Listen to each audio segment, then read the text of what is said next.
Ampire.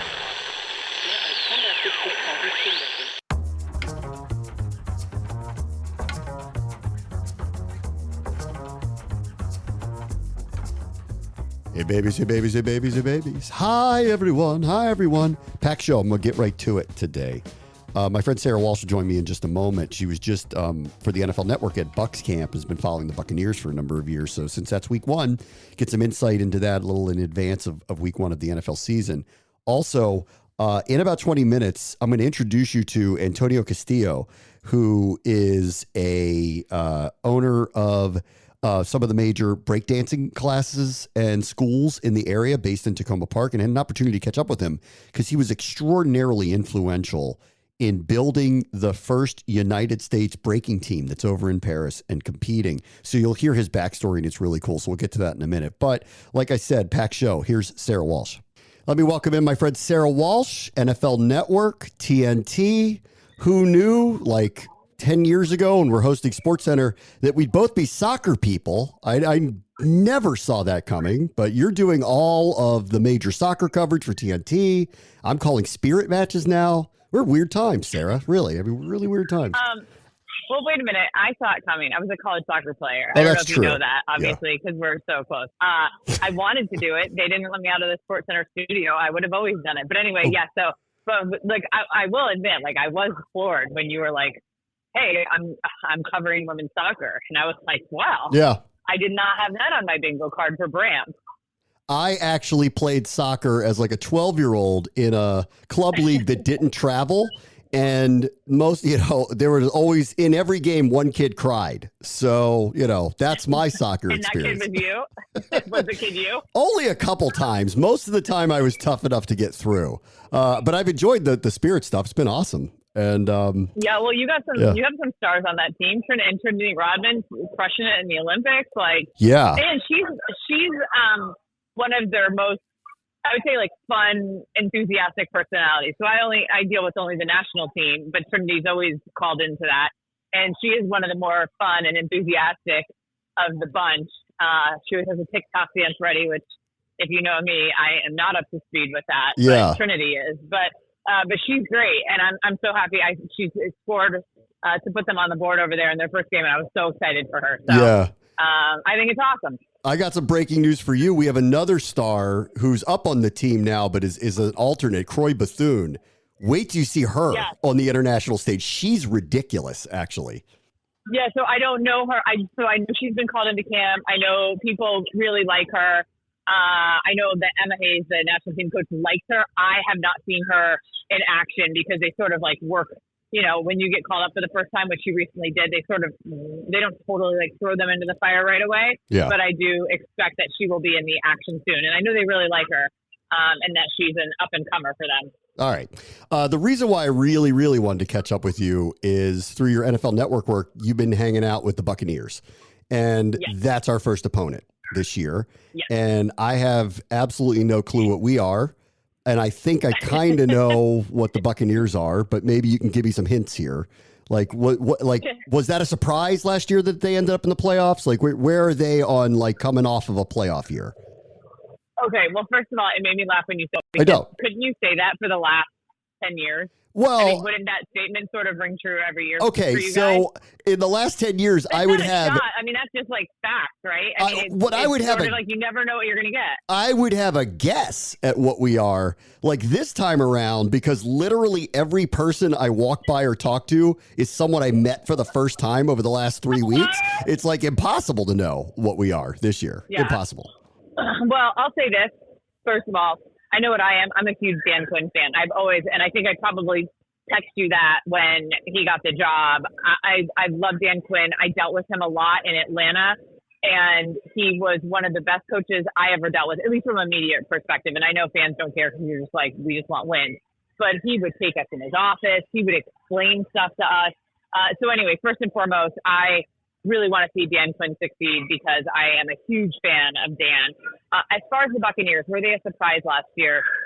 Probably they would say not to themselves, to everybody else. Yeah, I think nationally it was a very short window that they knew that they had Tom Brady and the national media cared about them for the first time. in maybe forever. I mean, and never before in the way that people cared when it's Tom Brady, right? And so I think the second Tom Brady's no longer on the team, everyone's like, well, that's done. I think signing Baker obviously was like a huge coup for Jason Light, their general manager, because they truly were like, okay, I guess we're going to just turn to Kyle Trask, and we don't really have anything lined up. And they did the thing where you put all your chips, spend all your money, and it's boom or bust. And we're going to pay all this money and hope it pays off, and we'll just figure it out after the fact. And it did pay off, right? Because they cashed in on a Super Bowl. And so I think last year, it was actually, I will say this, it was more enjoyable last year than Brady's last year there was, because it started to turn into, if they didn't win every game, and then if they didn't win them by enough, and then, Brady was dealing with a lot in that final year, and it was just the spotlight constantly on them, and it was not going their way. It was a real drag, and the guys in the locker room would say that. It was a real, just kind of, just walked in there, and it was just never going to be enough, right? Unless it was a Super Bowl. And so I think last year they had no pressure on them. Nobody expected them to do anything. And people were, you could tell, just enjoying themselves more. The NFC South, it's probably not an understatement to say it's not the strongest division, right? So it was up for grabs. But where I will give the Bucs credit is people constantly discount them and would say, oh, well, that division's not good. That's how they've now won the division 3 years in a row. And I'm like, okay, but in a division that's winnable, the opportunity is there for somebody else to win it, and nobody did, right? The Saints signed Derek Carr, and everyone immediately anointed them like they're going to go win the division now. They didn't. Everyone thinks the Falcons are going to, reemerge because Bijan Robinson and Kyle Pitts, and obviously there was quarterback situations, and now they have Kirk Cousins. Well, they have been anointed now to definitely win the division. And I would not be surprised if the Bucs do it again at this rate, because what they did in this offseason, it signed a lot of big names that didn't get a lot of attention because it was their own big names. I mean, a huge contract to Mike Evans. Baker Mayfield had a career year, earned a huge contract. They re-signed Levante David. They made Antoine Winfield Jr. the highest paid defensive back in the league. They're about to make Tristan Wirfs, quite likely, the highest paid tackle in the league, imminently. And so they have really sort of kept stuff in-house, went out and got this quarterback that was fighting for his career and proved he could do it, which, by the way, Baker's like right in your wheelhouse of characters, right? Of people that I know you love. Yeah. Right in your wheelhouse of that. And so I don't think, I think they will be discounted once again, but I think they'll be good. And I think they're going to be even better than they were a year ago. So on Baker, like, why is it working there for him? Like, what does he say about it? Like, why is it working out there? Well, he's gotten bounced around. So Baker, this is his 7th season. He's had 8 head coaches in 7 seasons. 8 head coaches in 7 seasons. That's a record, by the way. No one through 6, nobody had as many as he had. He's had 7 offensive coordinators in every season. He was on live with us yesterday. We anchored all of our coverage from Bucs camp, and he was on live, and I say, 8 head coaches, 7 offensive coordinators, name them, go. But I didn't want to put him on the spot because inevitably when you're on the spot, you forget some guys. So I didn't want to do that to him. But I mean, that's insane. So he really, had not the easiest, and that's a gross understatement, transition into the NFL, which is never an easy transition for any quarterback. We know that he has confidence. We know that he has swagger. But I'll say, I think the biggest thing about Baker that is a misconception is Baker sort of got labeled like, I don't know if it was bad attitude or I don't know if it was this guy's cocky.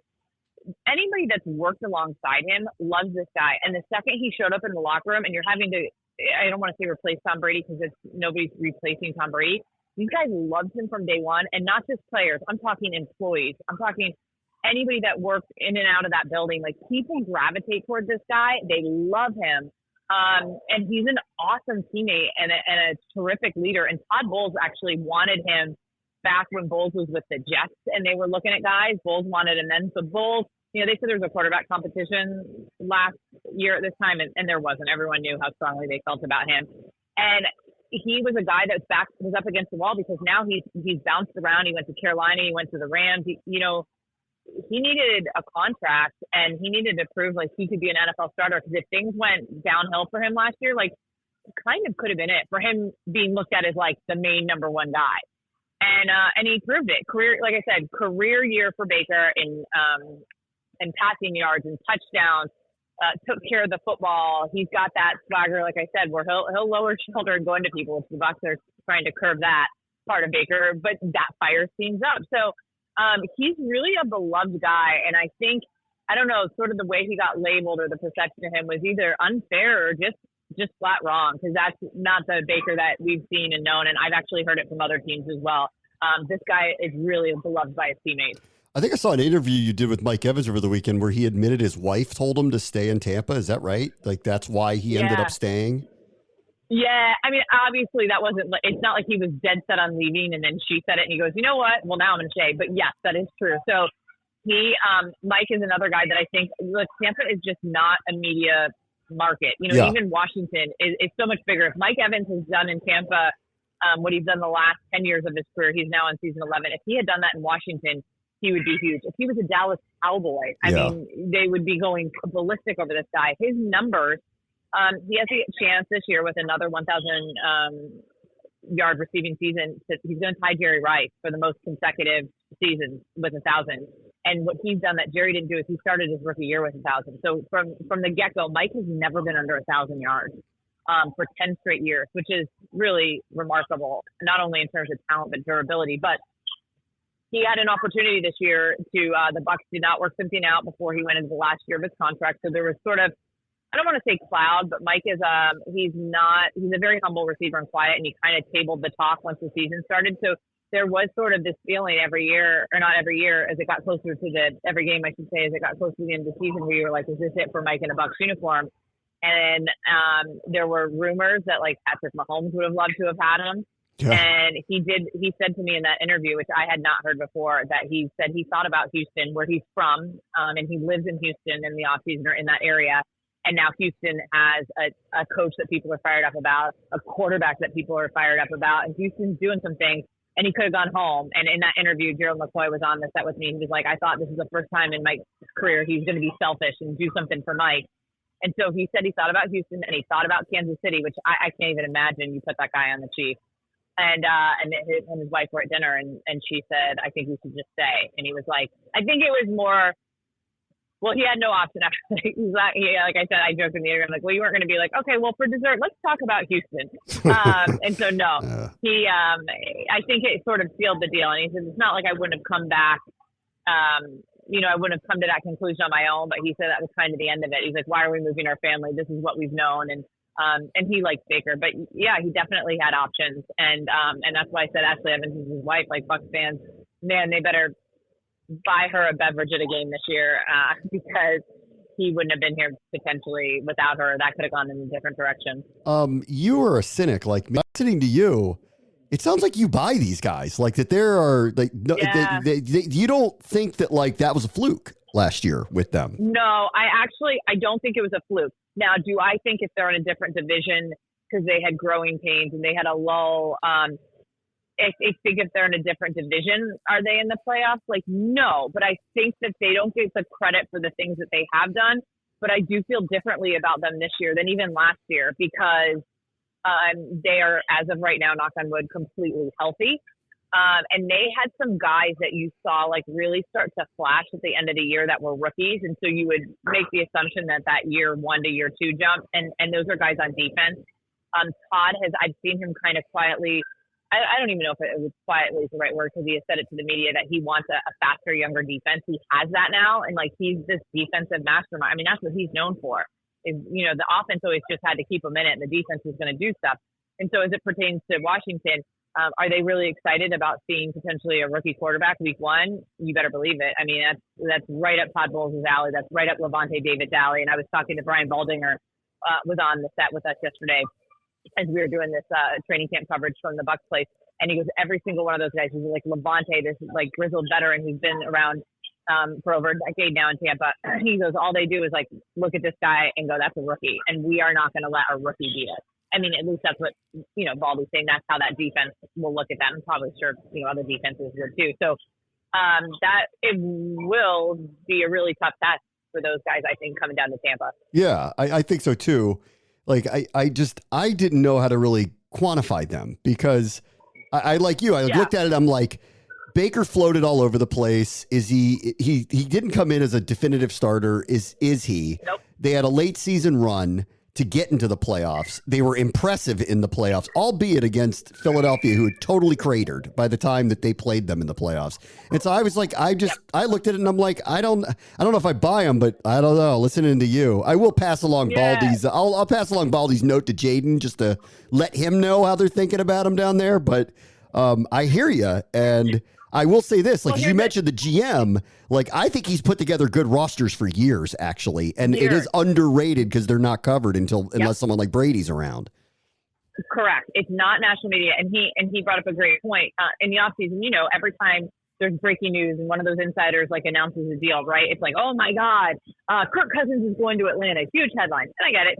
Big franchise quarterback. But just anyone switching teams. And so Jason Light said, he goes, here's the deal. He goes, I put together like a Pro Bowl haul of players. He goes, look who I signed in the offseason. Antoine Winfield Jr., arguably the best defensive back in the league. Mike Evans, Levante David, Baker Mayfield, Tristan Wirfs about to be. Like, and you look at it and go, oh yeah, I think that's just underrated because like they didn't go anywhere else. Like, but he signed these huge monster deals, just his own guys. And they felt like they needed to be younger and faster on defense. They've addressed that through the draft. I mean, Jason has hit. They're not all perfect, and they're all great. But Jason's hit on some really big guys in the draft that have really like turned out to be, potential Hall of Fame guys. I think too that, I'm not saying anything that like wouldn't be obvious that I think, teams would be excited about any rookie quarterback if that's who they're facing. Because again, it's the first time they're going through all of that. So that's a lot to ask anyone. Doesn't mean it's not possible. But this is where I really think they don't get credit. And you kind of just mentioned it. Even so, Philadelphia, they beat Philly, and you go, okay, but that was a Philly team that was down and struggling. Okay, but it's like it's never with them. It's like it's never enough, right? Like they didn't just a little bit squeak by them. I mean, they resoundingly beat them, and you can go, okay, they were falling apart. But that was a Philly team that had a lot to prove, a team that like started the year, 10-1. Yeah. And, and it was their last gasp of like, this can't be real. And the Bucs soundly destroyed them. And then here's what I think is really lost. They went to Detroit. Detroit's really good. Yeah. Like, they're a really good team. People thought that they could have been in the Super Bowl. With less than 5 minutes to play in that game, a team that a Bucs shouldn't, like, the perception was they can't hang with them. Less than 5 minutes to go in Detroit, Tampa was within a score. I mean, they were within striking distance. They didn't get it done, but they were really close against a team that's really good in an amped up stadium like it hadn't been in decades, right? And they hung, And so I look at that and I'm like, I don't know. I think they're. Do I think they're the Kansas City Chiefs? No. Do I think that?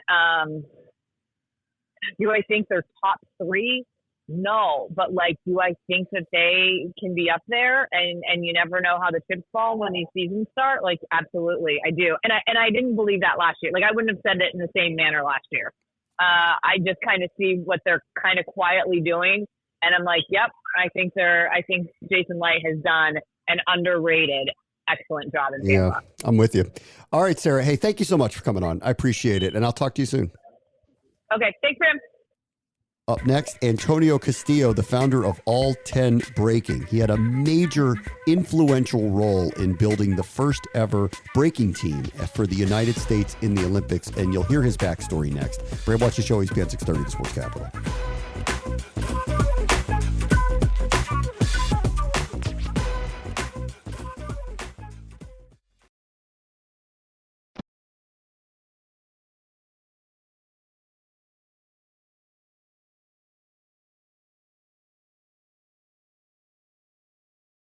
Breakdancing is in the Olympics this year over in Paris, France. When I was a kid, it like blew up and Beat Street came out and breaking came out. It was a thing, and I took breakdancing lessons, and I proudly performed some routines at my sister's wedding years ago, and I couldn't do them now, and I wouldn't do them now because there's no chance I could pull any of it off, but I was into it. And when my son wanted to take breakdancing lessons, I was like, let's do it. And we went down to this place called The Lab down in Tacoma Park, and it's now owned by an overarching company called All 10 Breaking. And Antonio Castillo, who's the owner of all of it, he's got this like incredible backstory. of basically running what is like the biggest and most lucrative hubs of breakdancing and lessons for kids in the area. And so we got to know him a little bit through that process. Well, what I didn't know was how involved, or maybe not directly involved, but how influential his ideas for making breakdancing and breaking competitive has filtered over to kind of the universal scoring and the way that you team build in competition for breakdancing. And a lot of his influences have carried over to the United States program and the competitors who are going over to Paris to take part in it. So recently I went down to Tacoma Park, where his main studio is, and I walked around the city and had an opportunity to hang out with Antonio Castillo. This is your town. Yeah, this is where You've been here a long time. Yeah, I moved here, I would say 2010 is when I'm here. I've been here ever since, man. Yeah. Tacoma Park is my area, my city. And this is where I started my academy a long time ago. And honestly, I don't think I could have done it anywhere else. Why? Because this community is super into the arts. They're very supportive. They've helped me so many things, just marketing and just the support that I've gotten from the city. I don't think I would have gotten it anywhere else. Yeah? It's been really great to see them embrace this art form in this area. I mean, like you're kind of the hub of the sport, the art. I don't know how you think about it in the whole region, I think, right? And it's here. Right. I mean, I've been breaking it for 29 years, right? And so I'm a member of certain crews in the area that are pretty legendary. Yeah. And I've always wanted to find a way to teach people something that I grew up doing, and also something that is a part of the DMV, honestly, and a part of the world at this point. But in this area, we are the largest academy, and maybe even around the country, to be honest with you. Yeah. We've been around 14 years now, taught thousands of kids and parents, and educated as many people as we can about the art form as a sport, but as an art and also as a lifestyle.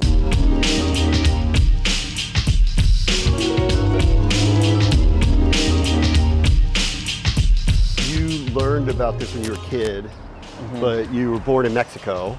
Yeah. I can't imagine breaking was a big thing in Mexico, right? No. It's what's crazy is because where I grew up, there's a music styles over there that's like ranchera music. It's like traditional Mexican music, right? And there's another thing that we have over there that are like corridos, which means it's like hip hop for Mexicans basically, but it has a certain tune to it. Different than a different tune, hip hop than American hip hop. So when I heard a different sound, which was more of the bum bum bum bum bum, that sound, I've never heard it before because we don't have that over there. So in Mexico, when I first heard that sound, same rhythms maybe, like, or same pacing of the rhythm?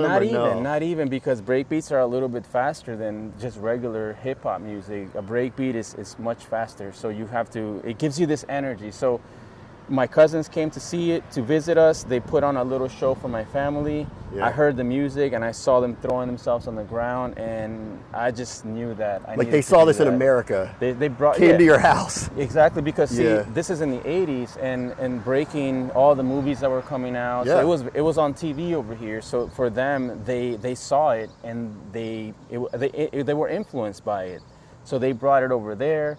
It was kind of interesting because I was always that young kid that used to get all the attention from my relatives. Yeah. And when they went over there and performed, now they were getting all the attention. Yeah. So I was like, I don't like that. I'm going to start doing that. I mean, when I was a kid, I took breakdancing lessons. Right. Because breaking came out, Beat Street came out. Yeah, all at the same time. It surged. Yeah, it became a thing. Right. And we're having what looks to be maybe a revival. Like, well, what's this place? This is our old town, Tacoma Park. This is where this has been here forever. When I moved here, all these stores were much different than what they are right now. Yeah. But this is when I first moved, because I grew up in Virginia, and I moved here, and I'm from the suburbs, right? So I moved here. It's more urban. The city's right there. Yeah. It's different. So it was all a unique experience for me just moving here.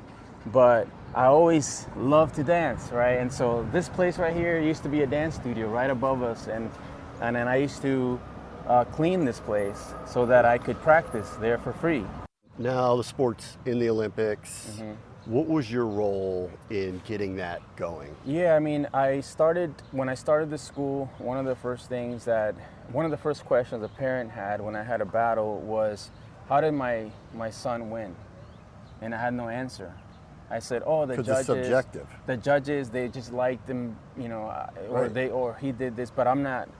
I'm the organizer. I'm not the judge. So I have no way of doing that. So I created a report card. That's what I called it. It was a report card, and it was on a piece of paper. And now it's when there's a battle, now there's a way for the judges to show a report that you can see and I can see, and I can show the parents, and then we can talk about it as a group, like what you did wrong and what you could do better. Right. It started out with that. That led to pick a winner. Pick a winner that way. Right. And then that way, if the parent comes up to me, I can say, here's a copy of what happened, here's the judge, we called it a breaking report card. But I didn't realize that breaking report card was actually a scoring system for breaking. So I had no idea. You didn't realize what you'd created. I didn't realize it, but other people did. So what was your role with the United States in getting the team together, and kind of where are you now with that? Yeah, so I started out, again, you know, just building scoring systems and doing these things. I then created a national league called the Competitive Breaking League. Yeah. And so I held an event, and I told everyone that I was going to call the sport of breaking competitive breaking. And people said, don't do that. Why? Because it's breaking, it's a battle. But I said, no, the sport of breaking is called competitive breaking, okay? And so I ran with it. I started a league, started traveling around the country with a very sporty platform, and I started showing different communities this system, and a lot of people really embraced it, and I actually created a national championship and a national team. Which didn't exist. Which didn't exist. There was no national team, and I started pretending that we were creating a national team years and years ago. And so all this stuff, I was. But you weren't thinking about like the Olympics, were you? I always thought that someday it could happen, because Taekwondo was, you know, it's the same path, you know, as Taekwondo, and so I always thought about it like that. I didn't know how fast it would happen. I mean, it could have taken forever, but in this case, it didn't. It happened pretty fast. Yeah. But what I ended up doing after that is that I started this petition, right? In 2018, breaking was added to the Buenos Aires Olympic Games, and I was watching what was going on, and I didn't want to sit back and do nothing, right? Because I wasn't the kind of person that just wanted to break for a living. I wanted to make a difference in breaking. And so I started this petition that basically was asking the IOC to add 2 spots so that USA breakers could go to the Youth Olympics. Didn't happen.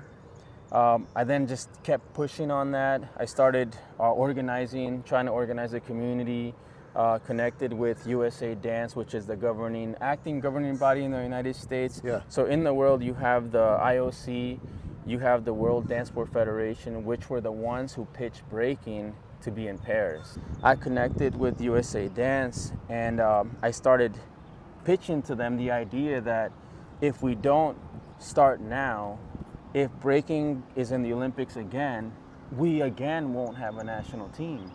And we can't allow that to happen, because this is the birthplace of it all. Yeah. I mean, if it wasn't for... How are we not part of this? Yeah, exactly. Right. If it wasn't for kids in the Bronx in the 70s breaking on streets or wherever, we wouldn't even be talking about this right now. Hip-hop's born here. Right. Dancing comes with it. Right. This is birthed here. This is where it's at. And so I really took that as an initiative, right, to try to motivate the community to start working together and to really put this thing, to really make it happen, right? And now we are going.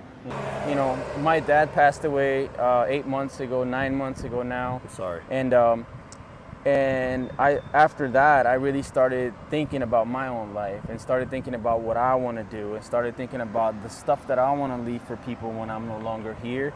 And what I've already done is already done. What I do from here on out is a whole new thing, and I believe in myself, and I believe in what I'm doing, and I do think that I will be able to do more amazing things and inspire people as much as I can, because that's what I'm doing every day. What did your dad think of all the things, what's Man, happening this summer? Yeah, it was crazy because my dad, I started working construction with my dad. And I really liked it. And the same thing, I got really into it and started coming up with ideas for construction too. Yeah. I started thinking of like, why are these guys pulling up? Because my dad was a mason. So why are these guys throwing bricks up? That's kind of dangerous. Why don't we build some kind of pulley system? I started getting creative with that too. And I spent about 6 years working with my dad. And then eventually I realized that I didn't want to do the same thing as my dad. You know, he didn't bring me to the United States to do the same thing that he does, because he'd always used to tell me, like, if you find something that you have a passion for and you discipline and you focus on it, you can do that. So I just followed my own path. I didn't get into breaking because I had an interest in it from somewhere else. I got it because my cousins, who are part of my family, in a little ranch in the middle of Mexico, where I shouldn't have seen it, and I saw it, that connection, all those elements, it's like a seed planted in me, and it never let me go. No matter what I do, like no matter what I do, I could stop right now, and I guarantee you, I move somewhere else, and I would start something with breaking. Yeah. I just can't do anything else. You know, and so when you find that clear path in your life and you can see it, it's a different mindset. Yeah. And it takes a lot more discipline to make things happen than people really think, you know. But one step at a time. Let's go take a look. Yeah, let's go in here, man. These guys are in here practicing right now.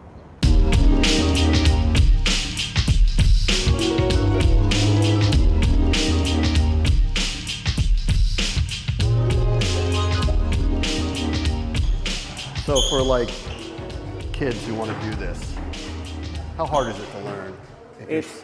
It's not hard to learn if you have a good coach, and if you have a coach that knows how to work with kids. I think that's really important. It's like any other sport, right?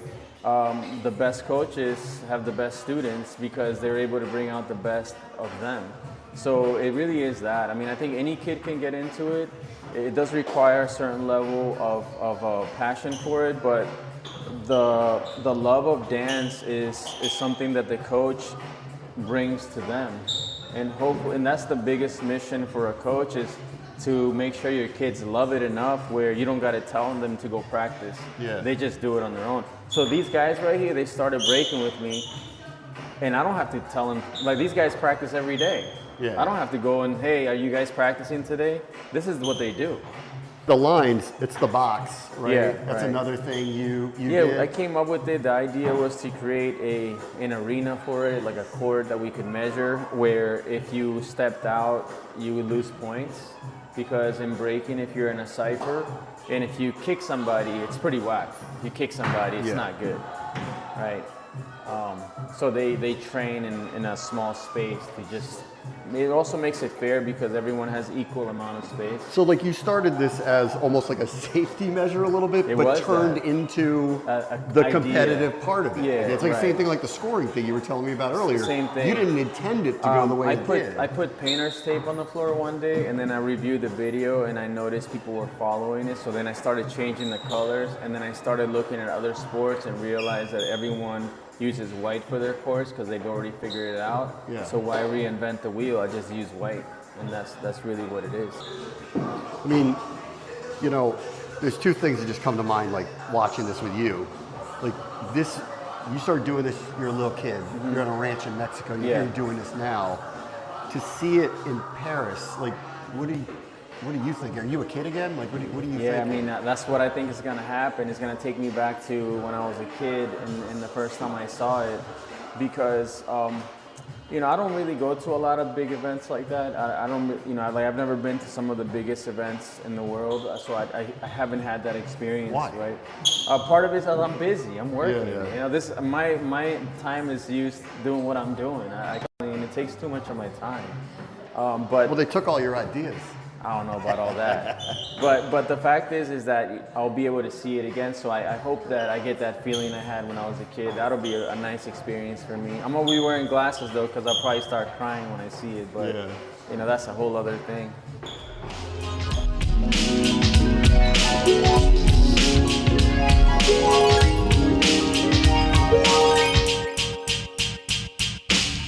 If you want to see the interview with Antonio, go over to the Ampire Media YouTube page and you'll be able to watch the video. Ampire Media YouTube. And that's where you'll be able to see the interview that I did with Antonio and all the work that he's done in breakdancing and our U.S. competitive team over in Paris. All right, back after this. Bram Watson Show, ESPN 630, the Sports Capital.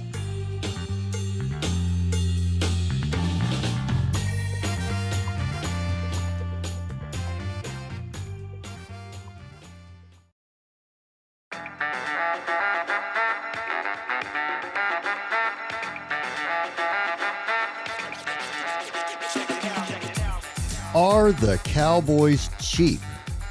Wow, that's in the bloodstream of the sports media over the last 24 hours when Dan Orlovsky went on Get Up on ESPN and basically just said that about them. I'm going to play the bite in a moment.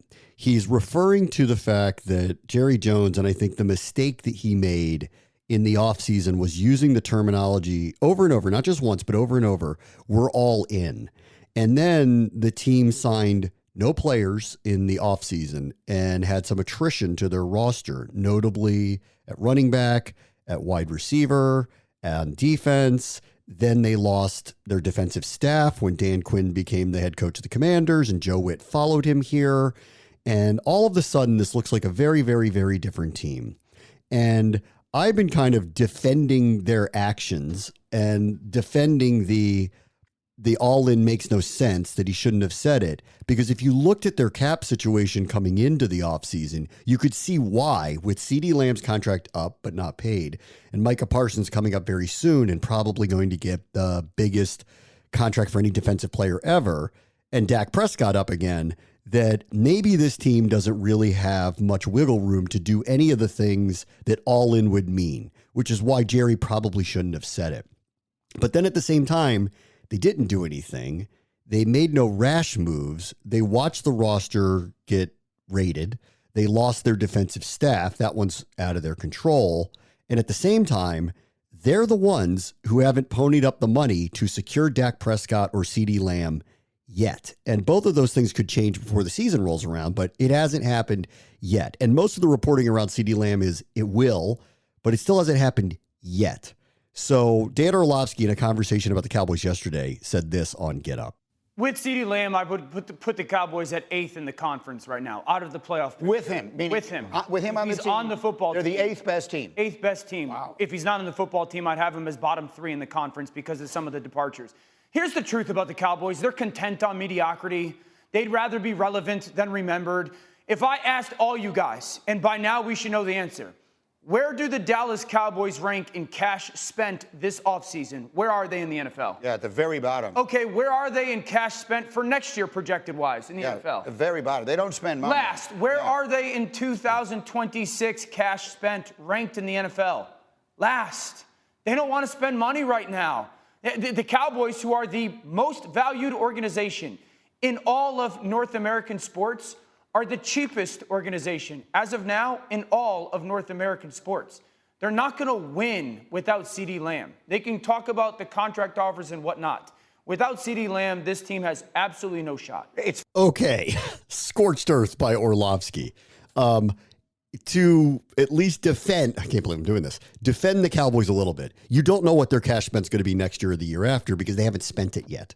This is what it's listed for now. But as pre-mentioned, CeeDee Lamb is probably going to get a contract with them. Micah Parsons is almost definitively, unless he doesn't want to be there, going to get a contract from them. And they are going to sign other people because of the attrition that has occurred. Dak Prescott is the one that is very much up in the air. And, you know, I wanted to kind of look at something, and that was the idea that this team is cheap, like that they actually are indeed cheap because what he's using is cash spent and none of this particular offseason. But I want to read off their top 5. Let's do top 7 players in terms of salary on their team. And they're one of them. And more teams are having this happen. But they're one of them that has a significant cap percentage going to their quarterback. Dak Prescott makes $55 million in cap this year. And so that accounts for 22% of their cap going in. Okay, 22% goes to one player. DeMarcus Lawrence, very good defensive end, 32 now, $20 million over. CeeDee Lamb is making 17. He's set to make a lot more than that really, really soon. Zach Martin at 34, one of the highest paid guards in the league at 15.5. Trayvon Diggs just did get his extension. So let's go back to this idea. Are they cheap? When they did just pay Trayvon Diggs and got unlucky with him last year when he suffered an injury early in the season and missed the bulk of the season. 14.1 is the number that he gets. Terrence Steele, right tackle, just 27, $11 million. Brandon Cooks is making 10 and at 31 and been kind of a nomad around the league is in all likelihood in what could be his last year there, or if he stays, probably not at that rate moving forward. Micah Parsons is on this list. Malik Hooker is on this list. These are players that are going to have to get a contract relatively soon. So are they cheap? When they did pay Dak, they did pay Lawrence. They're about to pay Lamb. They've paid Martin a couple of times. They did pay Diggs. They've paid Zeke in the past, and I thought got away from him at the right time to do so. In fact, maybe a year or so too late, but they moved away from him when they had to because injuries had kind of marginalized his ability. And then when I think about the Cowboys, I got a lot of disparaging things to say. Cheap is not one of them. It isn't. So I think Orlovsky is really off here. I don't think he's taking into account their cap situation that's of their own making. And that is a worthwhile argument about, whether this team can continue into the future, having the types of seasons that they've had in the past. And whether they're settling for mediocrity. This is what goes back to this idea of you don't go and announce that you're going to be all in for anything unless you're really going to be all in for something. And the way their cap was set up, I laughed at it at the time. We talked about it a lot on this show. The way their cap was set up at the time, they were incapable of going out and doing the types of things that Jones was talking about unless they had moved some of these bigger contracts, which would have been it would have been atypical for the way that they've done business in the past because they do pay their stars. And B, they're sitting here saying we're all in with the team we have that just won 12 games. Well, the opposite happened. Like Jerry set himself up by saying the wrong thing. He thought the media would just buy into, we're trying to win here, but we're too smart for that now. There's too many people who study the cap, study the age of the players, study the trajectory of these players, look at where things are going, and they go, I don't see your path to being all in unless you think a weaker team means all in. So we'll see where they go from here. But I do love, I kind of don't, because if he gets pressured, Jones, by the media to do something big, I have a funny feeling he's going to. So, hot take, CeeDee Lamb gets his contract in a couple of days to shut this all up. One other quick story I want to get to before I go today. There is news that the NFL, and man, is this overdue, that they're going to look into trying out technology to eventually replace the chain gang and for ball placement on the field. All that it would take is, in all likelihood, a chip in the football, which may or may not already be there because the technology may already exist for tracking the pass, the speed, all the analytics that people are into statistically for broadcast purposes and teams want, obviously, as well, for their own general purposes. And the placement of the ball being done by humans forever has been, I think, one of the beautiful flaws of the game. And it is one of these things that I look at and I go, I'm not sure I ever really want that to change because human error is such a big part of the stories that are told in sports, and the placement of a ball, the decision of how close they are to getting a first down, the stretching of the chains to determine whether they got there or not. I think it's been part of the kind of the lore of the NFL, and to get rid of that because there's technology that will replace it. One is modern, more accurate, and more fair, but not nearly as fun and not nearly as controversial.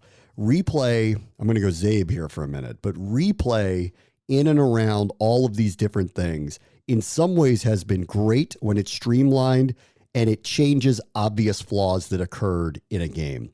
But the ones that nitpick every little thing and takes the human part out of the officiating of the game, I think can be detrimental at times. So this one could go either way. And it's about time. I mean, I'm surprised, considering how long this technology has been around in tennis and in baseball and in other places, that they haven't utilized it yet to replace something that is from another era. Two people holding chains that are not really accurately placed in the first place and marking a ball that's not really accurately placed by the person who marks it after the play is over. I'm surprised we haven't gotten there yet, but there's something beautiful about it.